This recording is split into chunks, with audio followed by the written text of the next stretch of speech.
بسم اللہ الرحمن الرحیم۔ نبی کریم صلی اللہ علیہ وآلہ وسلم جب غسل فرماتے تو آپ پہلے اپنے دونوں ہاتھ دھوتے، پھر اسی طرح وضو کرتے جیسا نماز کے لیے آپ صلی اللہ علیہ وآلہ وسلم وضو کیا کرتے تھے۔ پھر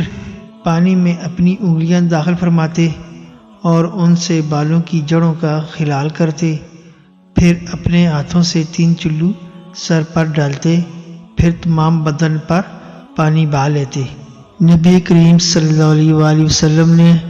نماز کے وضو کی طرح ایک مرتبہ وضو کیا، البتہ پاؤں نہیں دھوئے، پھر اپنی شرمگاہ کو دھویا اور جہاں کہیں بھی نجاست لگ گئی تھی اس کو دھویا، پھر اپنے اوپر پانی بہا لیا، پھر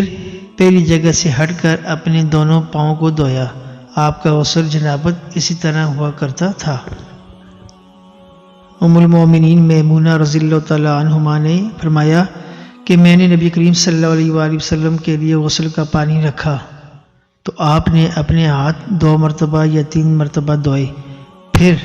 پانی اپنے بائیں ہاتھ میں لے کر اپنی شرمگاہ کو دھویا، پھر زمین پر ہاتھ رگڑا، اس کے بعد کلی کی اور ناک میں پانی ڈالا اور اپنے چہرے اور ہاتھوں کو دھویا، پھر اپنے سارے بدن پر پانی بہا لیا اور اپنی جگہ سے ہٹ کر دونوں پاؤں دھوئے۔